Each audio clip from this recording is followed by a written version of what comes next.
Free agency has not even started, and the Cowboys' offseason has already felt significantly long. And it might be about to get longer deeper into the year when Dak Prescott might pull the last ace he has up his sleeve, which is a potential holdout. Tonight, we'll talk about the possibility of Dak Prescott going into a holdout. Ladies and gentlemen, here we go.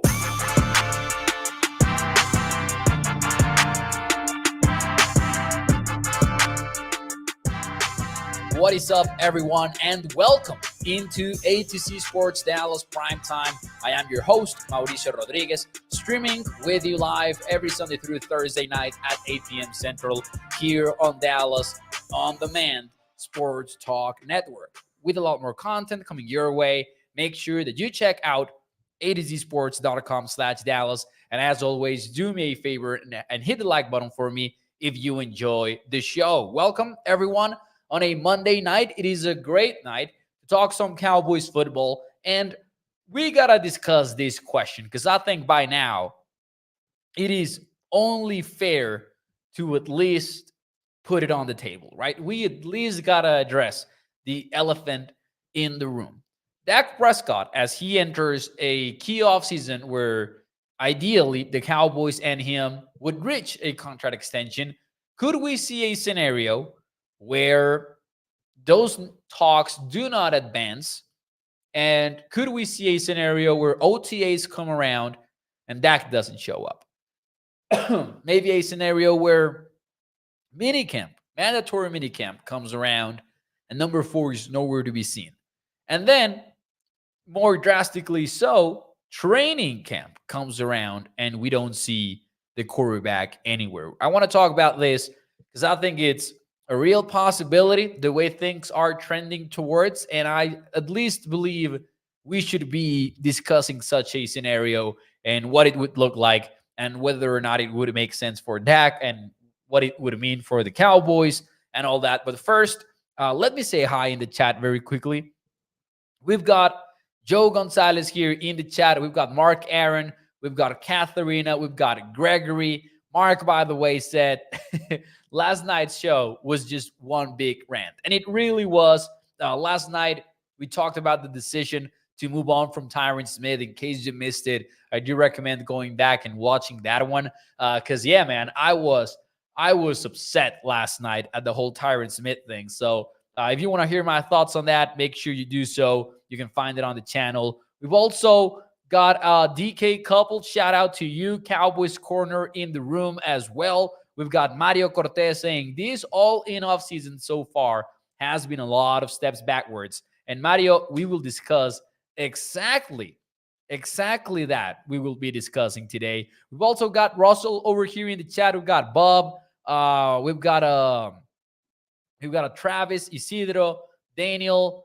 Shout out to everyone joining the show right now, man. I appreciate you taking the time to listen to A to Z Sports Dallas Primetime and taking time out of your life to listen to us talk about some Cowboys football. Now, let's get to it, man. Where do the Cowboys and Dak Prescott currently sit? I think that's a good place to start this conversation at, because I wouldn't be discussing this scenario if it wasn't for what the Cowboys' stance seems to be after the NFL scouting combine. Because this is what we know now. We know that, at least reportedly, according to the Dallas Morning News, the Cowboys and Dak's agent, Todd France, did not have a sit-down at Indianapolis. All we do is hear about how player testing is nothing but a part of what entails the scouting combine, right? What the combine means, which is a who's who gathering of sorts of the league where agents meet executives and players meet coaches and all of that, right? And we know that's where the legal tampering period actually begins, because technically it's the Monday before the start of free agency, but we all know these conversations start happening in Indianapolis in the first place. And we know that the Cowboys, at least reportedly per the Dallas Morning News, do not think that they need to have in-face discussions with agents in order to advance contract negotiations because they know each other, right? The Cowboys know Todd France. They can do this over texting. They can start a group chain and be like, hey, Dak, just filling you in. Do you want this deal? That's what the Cowboys are pitching to us. And it's very hard to buy into that storyline when we know how these negotiations work. First and foremost, they are worth hundreds of millions of dollars, which, when you combine all of them, of course, especially since the Cowboys also reportedly did not meet with Micah's agent, they did not meet with CD's agents. More likelier than not, the Cowboys are actually playing hardball with Dak Prescott instead of legitimately believing that they don't need to meet face to face in order to advance negotiations, which is just a ridiculous notion, especially since, hey, you're already at Indy. Meet each other for dinner, meet each other for breakfast, do whatever you want, but don't try to act like you're not meeting them just because it's not necessary and your time is better. Don't try to act like you have optimized team building in the NFL when you can barely be creative enough to create a contract where the year one cap hit is as lowered as possible, right? Don't try to act like you're the Rams discovering that you don't got to be at Indy for the player testing to really get takeaways out of the players on the field. Don't try to act like you found the perfect recipe, right? So with that out of the way, we know that the Cowboys are playing hardball. And we also know that because when Jerry Jones talked to the media, he was like, oh, we don't need to extend Dak Prescott, right? I mean, Stephen Jones said earlier in the week that he wants to, that he wants to extend Dak, that he's the guy, that he's the quarterback of this franchise. But in the meantime, Jerry is like, nah, we don't need to sign any extension because he's under contract, right? Dak Prescott is under contract, so there's no reason for us to go ahead or, no need, no actual must do type need, right? So that's his argument. Jerry's like, we could just wait until next year and worry about that later. The problem is, though, that the Cowboys hold nothing in leverage. Meanwhile, Dak Prescott has it all, and we can break that down, what it looks like, right? Dak Prescott has a pending free agency status for 2025 when he will be able to use the leverage of a no-tag clause in his contract, which means if the contract runs out, the Cowboys won't be able to franchise tag him. He can also not be traded unless he gives the green light to do so. And he just saw the salary cap took a $30 million jump in 2024. He can bank on that having another stratospheric jump, in 2025 and just wait it out. And he can use the leverage of, hey, if I want to, even if you offer me $100 million per year, if I want to, I can go and walk straight into 2025 free agency. And I can go into untested waters in a long time at least, where how many second MVP franchise type players who have started at a high caliber for years now can say that they reached free agency? Pretty much none of them. I think there's Kirk Cousins when he left the Washington in that time, they were called the Redskins, got to free agency, and, the Minnesota Vikings deal happened where it was pretty much guaranteed. It was a short-term deal. It was a very player-friendly type contract. No other players have really reached free agency at the quarterback position in recent years. And even the Kirk Cousins ordeal wasn't really that recent in the first place. It's been a while.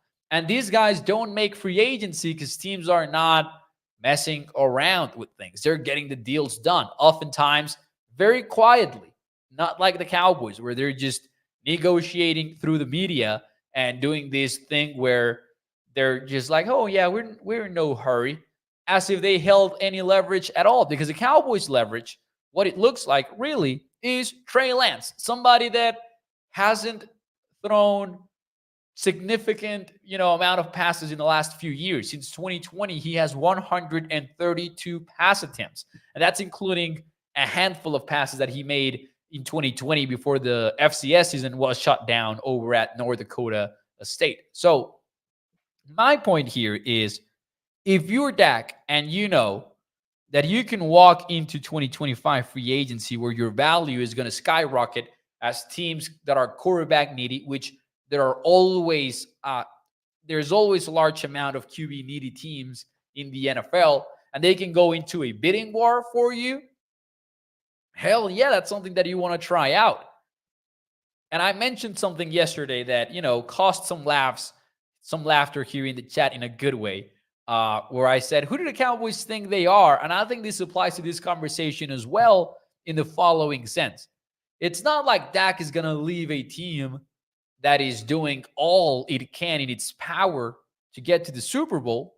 It's not like the Cowboys can be like, well, Dak, we can't convince you with the money, but where else are you going to win that Lombardi trophy? The Cowboys can't do any of that, because the Cowboys are saying to the fans and to the media, Dak is the reason that, we can spread out this pie and have, and spend on all of these players so they can come and build a better team for us.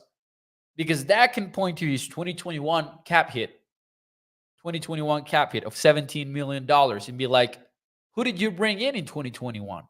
When my cap hit was under 20 million, who did you bring in?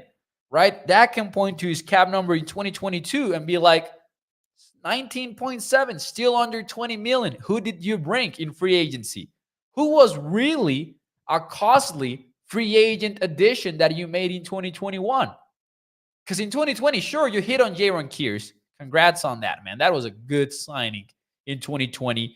Looked like he was going to be a special teamer, and at least for 1 year, 2 years, he was a solid starter. But that was a bargain chopping type free agent signing.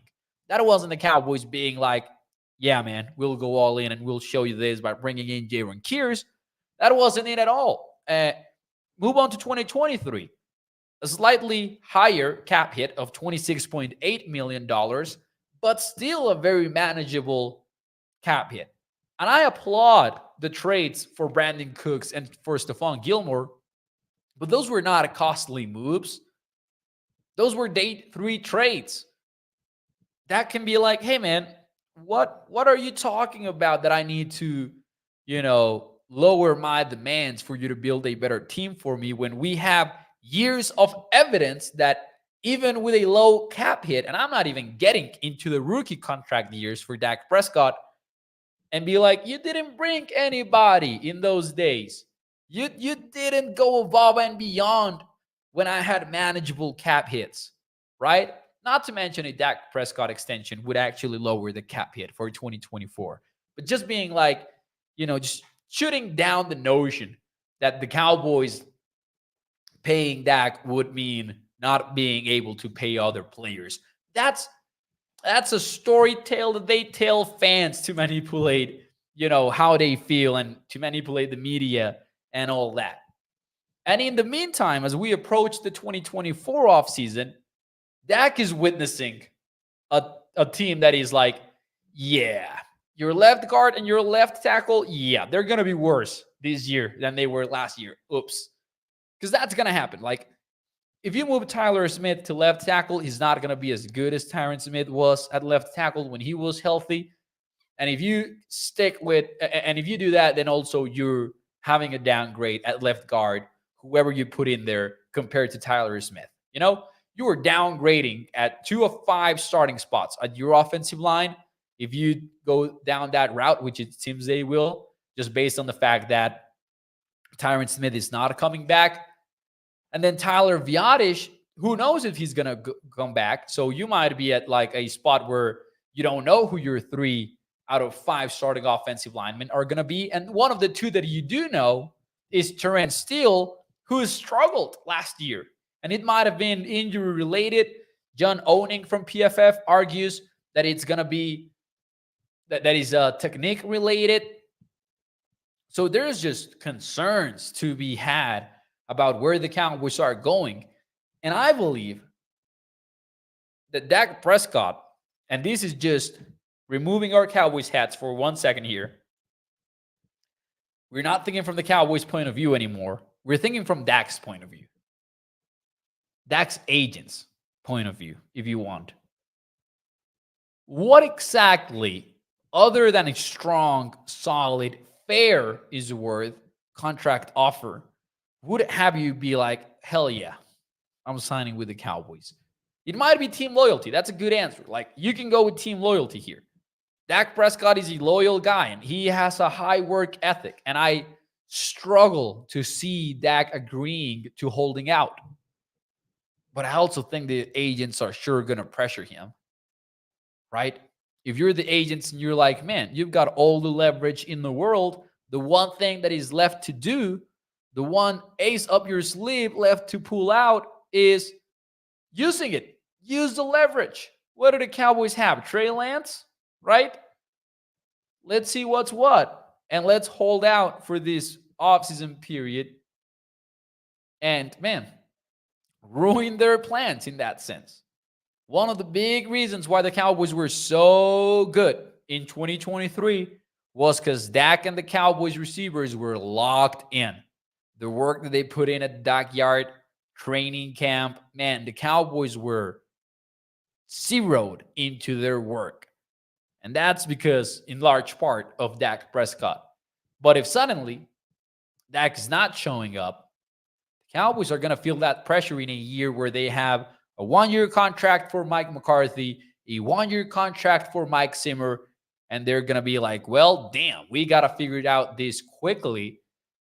Because, man, one, what are the Cowboys going to sell to players like Micah Parsons and CeeDee Lamb otherwise? Are they going to sell, hey, man, stay on board. Stay on board. And they're not going to, offer them a strong deal at first, likely. They will do things their way every time and say that they waited out until 2025. And you've got Dak, Micah, and CeeDee hitting free agency. And you're like, Micah, I don't know who's going to coach the team. I don't know who's going to be head coach. I'm not entirely sure who's going to be the quarterback. Sorry, excuse me. Oh, defensive coordinator. Ooh, I'm figuring that one out as well. You know what I'm saying here? Like, what do you have to pitch to the players right now? If you don't solve at least one of these issues, at least keep the quarterback, at least secure the QB. But what is that pitch going to look like for some of these players that you have that are core players that you can convince them of staying on board? Because right now, the Cowboys kind of have nothing for 2025 to look forward to pitch their players until they start getting these deals done and being like, man, Micah, Dak is on board. And we just need Dak and Micah on the team, man. And we'll be successful, right? And we'll invest on this team, blah, blah, blah. And you can pitch that, you can sell that. But I'm not sure how you can be like, man, I don't know who's going to be the quarterback. I don't know who's going to be the head coach. I don't know who's going to be the defensive coordinator. Now, Blaine says the players don't even like Dak, says Blaine. Blaine, is this Stephen Jones? Stephen, are you using a burner account, or why are we making up stuff in the chat right now? Because this is just not true, Blaine. Come on. You know it's not true. Let's see what you guys have to say, though, in the chat. Inez says, well, in my opinion, they will get the deal done with Dak, and he will be QB1. Let's go, Cowboys. I still think they can get it done. If you had asked me this in February, man, it's March, but like if you had asked me this in early February, late January, mid-January, I wouldn't have hesitated on telling you that Dak is going to sign that deal. But right now, with all of these reports of the Cowboys being like, hey, we just don't know, I'm not entirely sure. And this might be the negotiating itself taking place. But I do get a little bit concerned with the fact that Dak has a stupid amount of leverage to the point where he's not going to make things easy on the Cowboys. The Cowboys are going to have to work for it. And this is not me criticizing Dak. Like, hey, go for it, man. Go for it, especially because of what I just told you. A lot of people are like, man, he's got to be a team player and ask for less money and take a pay cut so the Cowboys can invest in other players.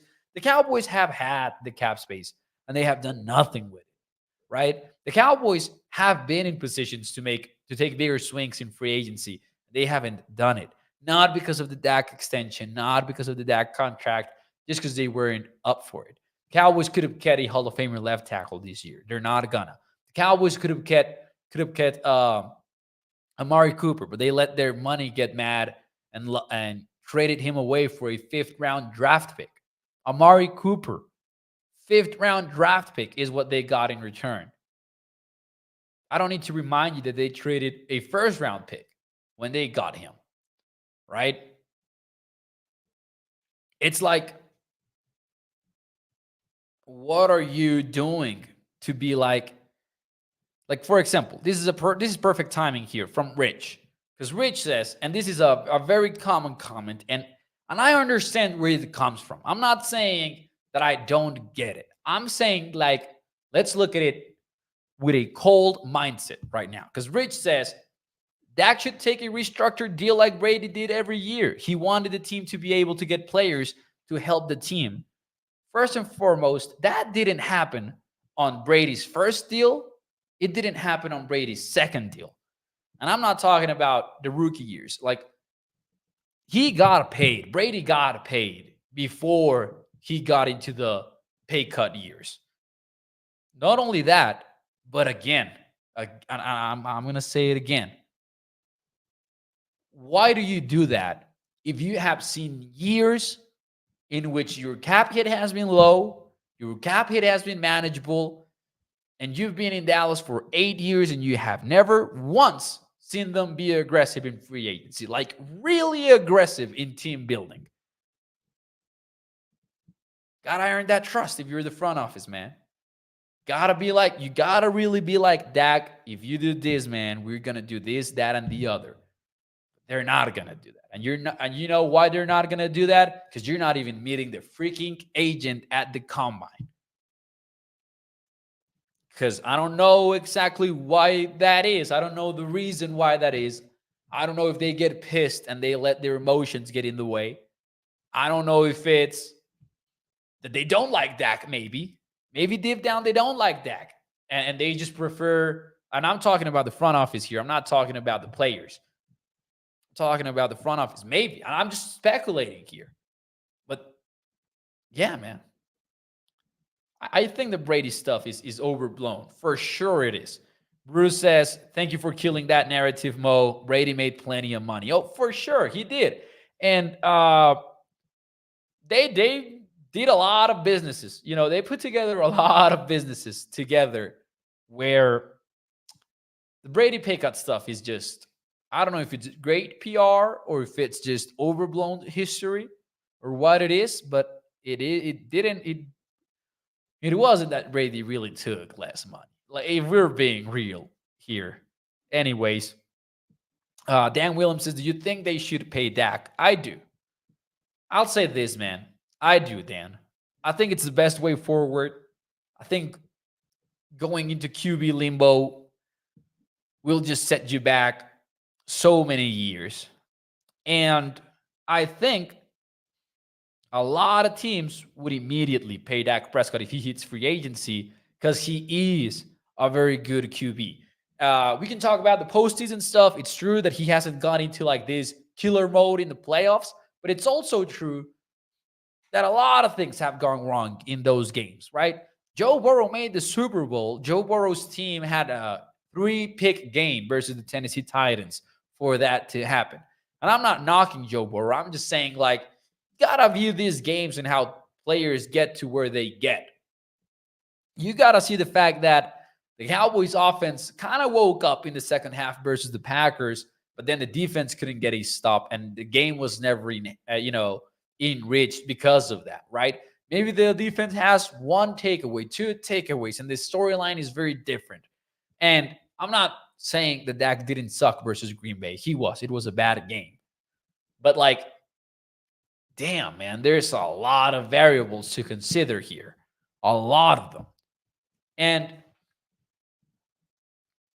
when you look at the alternative, right? So Dan asks if I think the Cowboys should pay Dak. Dan, if they didn't want to pay him, this is not the way to not pay him.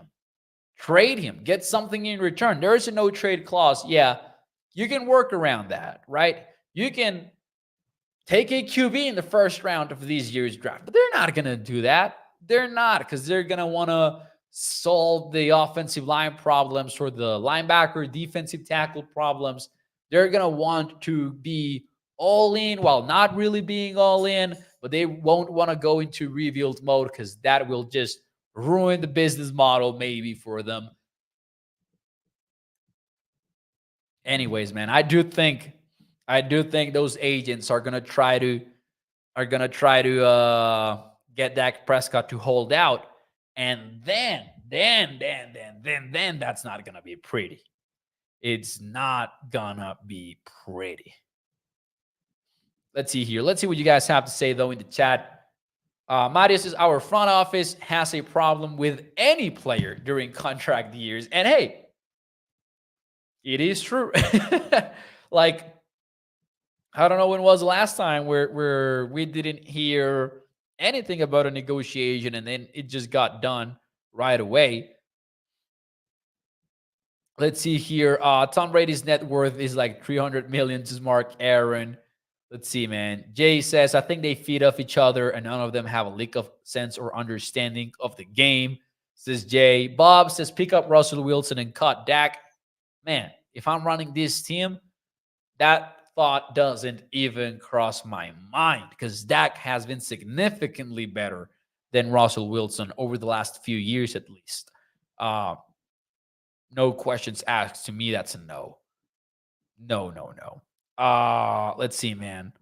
Rich says, how do you feel Dallas will create more legitimate cap space? Oh, that's going to be easy for them if we're being honest here. I'm not worried about about the Cowboys cap constraints, and here's why. I've done this exercise in previous shows, but I'll do it here because it fits.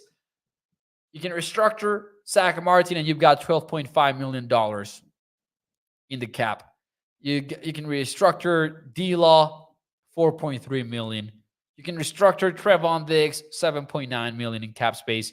You can position first cut Michael Gallup, and you're looking at about $9 million, if I'm remembering correctly. Let's see here. Yeah, $9.5 million. I'm looking at over the cap, by the way.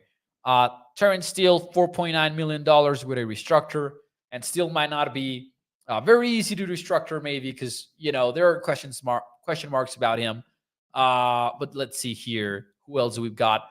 You can even restructure like Donovan Wilson and have like almost $3 million open in the cap. So you're gonna be okay there. And if they do extend Dak, man, that's gonna bring down his cap hit by like $40 million. So yeah. Andre says Michael Gallup must go, and I do agree. I think that's a cap casualty that will take place. Only thing is that it will have to be a position first, right? To the point where you're not gonna get that benefit right away in March. Not ideal, but still helpful when you have to deal with all of these contract negotiations. So, yeah, man. Anyways, conclusion of this show, Dak Prescott might hold out, man. Get ready, honestly, at this point, in my opinion. If they don't reach a deal, get ready for the Cowboys to deal with a QB holdout in 2024 because Dak has the leverage.